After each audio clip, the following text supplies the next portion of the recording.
एक परिचय। राजस्थान का इतिहास हमारी गौरवमयी धरोहर है, जिसमें विविधता के साथ निरंतरता है। परंपराओं और बहुरंगी सांस्कृतिक विशेषताओं से उत्प्रोत राजस्थान एक ऐसा प्रदेश है जहाँ की मिट्टी का कण कण यहाँ के रणबांकुरों की विजय गाथा बयान करता है। यहाँ के शासकों ने मातृभूमि की रक्षा हेतु सहर्ष अपने प्राणों की आहुति दी। कहते हैं राजस्थान के पत्थर भी अपना इतिहास बोलते हैं। यहाँ का अटूट खजाना है, कहीं पर प्रागैतिहासिक शैल चित्रों की छटा है, पुरा संपदा का, तो कहीं प्राचीन संस्कृतियों के प्रमाण है, कहीं प्रस्तर प्रतिमाओं का शैल्पिक प्रतिमान, तो कहीं शिलालेखों के रूप में पाषाणों पर उत्कीर्ण गौरवशाली इतिहास, कहीं समय का ऐतिहासिक बखान करते प्राचीन सिक्के,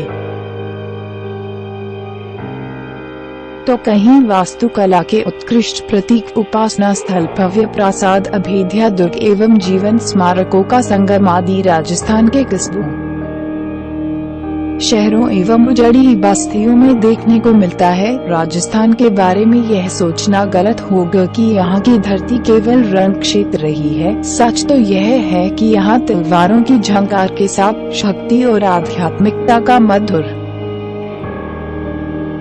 संगीत सुनने को मिलता है। यहाँ लोक परक सांस्कृतिक चेतना अत्यंत गहरी है। मेले एवं त्योहार यहाँ के लोगों के मन में रचे बसे हैं। लोक नृत्य एवं लोकगीत राजस्थानी संस्कृति के संवाहक हैं। राजस्थानी चित्र शैलियों में श्रृंगार सौंदर्य के साथ लौकिक जीवन की भी सशक्त अभिव्यक्ति हुई है। राजस्थान की यह मरुभूमि प्राचीन सभ्यताओं की जन्मस्थली रही है। यहाँ कालीबंगा,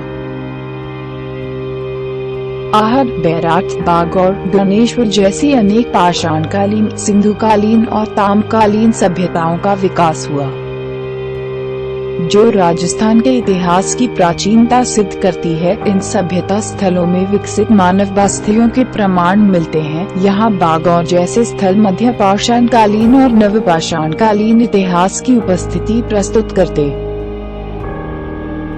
कालीबंगा जैसे विकसित सिंधुकालीन स्थल का विकास यहीं पर हुआ। वहीं आहट, गणेश्वर जैसी प्राचीनतम ताम्रकालीन सभ्यताएं भी बनपी, आर्य और राजस्थान मरुधरा की सरस्वती और दृशद्वती जैसी नदियां आर्यों की प्राचीन बस्तियों की शरण स्थली रही है। ऐसा माना जाता है कि यहीं से आर्य बस्तियां कालांतर में दो आबादी स्थानों की ओर बढ़ी। इंद्र और सोम की अर्चना में मंत्रों की रचना, यज्ञ की महत्ता की स्वीकृति और जीवन मुक्ति का ज्ञान आर्यों को संभवतः इन्हीं नदी घाटियों में निवास करते हुए हुआ था। महाभारत तथा पौराणिक गाथाओं से प्रतीत होता है कि जानगल, बीकानेर, मरुकांता, मारवाड़ आदि भागों से बलराम और कृष्ण गुजरे थे, जो आर्यों की यादव शाखा से संबंधित थे। जनपदों का युग, आर्य संक्रमण के बाद राजस्थान में जनपदों का उदय होता है,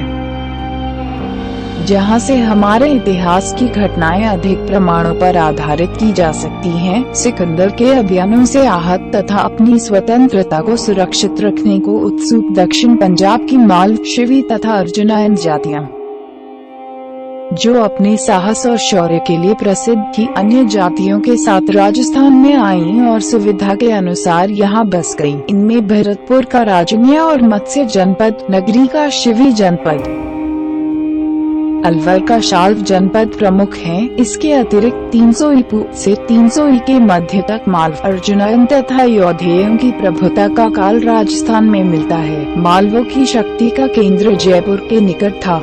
कालांतर में यह अजमेर, टोंक तथा मेवाड़ के क्षेत्र तक फैल गए। भरतपुर अलवर प्रांत के अर्जुनायन अपनी विजयों के लिए प्रसिद्ध रहे हैं। इसी प्रकार राजस्थान के उत्तरी भाग के यौधेय भी एक शक्तिशाली गणतंत्रीय कबीला था। यौधेय संभवतः उत्तरी राजस्थान की कुषाण शक्ति को नष्ट करने में सफल हुए थे, जो रुद्रदमन के लेख से स्पष्ट है। लगभग 2री सदी ईसा पूर्व से 3री सदी ईस्वी के काल में राजस्थान के केंद्रीय भागों में बौद्ध धर्म का काफी प्रचार था, परंतु यौधेय तथा मालवों के यहाँ आने से ब्राह्मण धर्म को प्रोत्साहन मिलने लगा और बौद्ध धर्म के ह्रास के चिन्ह दिखाई देने लगे। गुप्त राजाओं ने इन जनपदीय गणतंत्रों को समाप्त नहीं किया।